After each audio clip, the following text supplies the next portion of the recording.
Hi hello welcome to Shravana health tips. నేను మీ Shravani. Doctor Shailaja మేడంతో ఉన్నాము. నమస్తే మేడం. హాయ్, నేను డాక్టర్ శైలజ, గైనకాలజిస్ట్ని from Life Spring hospital Kukatpally branch. Pregnancy కాకుండా ఆడవారిలో ఎలాంటి వ్యాక్సినేషన్స్ అనేవి తీసుకోవాలి మేడం? సో మనం ఇండియన్ గైడ్లైన్స్ ప్రకారం వ్యాక్సినేషన్ షెడ్యూల్ పిల్లలకి ఒక లిస్ట్ ఉంటుంది కదా, పీడియాట్రిషియన్ చెప్పేది. ఆ వ్యాక్సిన్స్ అన్ని ఫినిష్ చేసుకోవాలి. గర్ల్స్ ఆర్ బాయ్స్ ఆ వ్యాక్సిన్స్ అన్ని ఫినిష్ చేసుకోవాలి. And once the girl or the boy is 9 years to 14 years, అంటే 9 సంవత్సరాల నుంచి 14 సంవత్సరాల పిల్లలకి, అబ్బాయిలకి అమ్మాయిలకి ఇద్దరికి కూడా now we're giving HPV vaccine, అంటే హ్యూమన్ ప్యాపిలోమా వైరస్కి ఒక వ్యాక్సిన్ తయారైంది. ఈ వ్యాక్సిన్ ఇవ్వడం జరుగుతుంది. సో ఇది 2 dosesలో ఉంటుంది. First dose 0 dose and second dose is after 6 months. So ఈ వ్యాక్సిన్ ఎందుకంటే సర్వైకల్ క్యాన్సర్ రాకుండా, తర్వాత colon cancer, penile cancers, oral genital cancers రాకుండా హెల్ప్ చేస్తుంది అనమాట.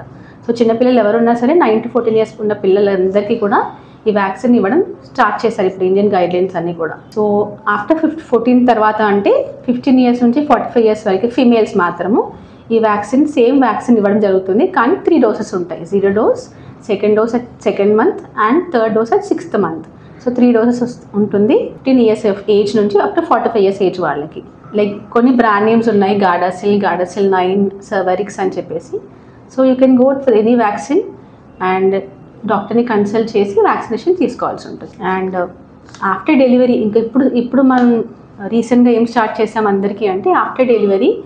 సో 6 weeks తర్వాత, సో పేషెంట్ డెలివరీ అయ్యాక ఫస్ట్ చెకప్ వచ్చాక వాళ్ళకి చెప్తున్నాం 6 weeks తర్వాత రండి, you can go for HPV vaccination. Cervical cancer రాకుండా ఈ వ్యాక్సిన్ ఉంటుంది కాబట్టి better go for this vaccination.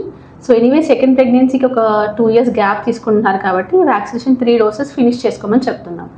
So better all postpartum patients అంటే డెలివరీ అయ్యాక అందరూ కూడా 6 weeks తర్వాత start take this vaccine.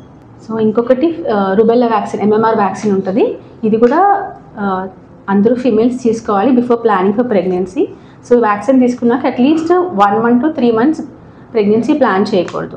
After that you can plan pregnancy. ఒకవేళ వ్యాక్సినేషన్ ఇచ్చిన తర్వాత ప్రెగ్నెన్సీ పాజిటివ్ వస్తే ప్రెగ్నెన్సీని కంటిన్యూ చేయవచ్చా? So mostly up to 1 month, minimum 4 weeks gap అని ఉండాల్సి ఉంటుంది. ఒకవేళ ప్రెగ్నెన్సీ వచ్చింది అనుకోండి, there is no contraindication for termination of pregnancy. So మిగతా హెచ్పివి వ్యాక్సినేషన్ అయితే డోసెస్ రిమైనింగ్ ఉన్నాయో అవి after delivery they can take the remaining schedule dosage. So ఓవరాల్గా in short what are the vaccines to be taken in women అంటే preconception ఏమైనా vaccine తీసుకోవాలంటే MMR vaccine తీసుకోవాలి, HPV vaccine తీసుకోవాలి, hepatitis A, hepatitis B vaccine తీసుకోవాలి. In pregnancy TT or TD vaccine, influenza vaccine and TDAP or Boostrix vaccine. And postpartum అంటే after delivery they have to go for HPV vaccination and hepatitis A if they not taken and hepatitis B continue చేసుకోవచ్చు.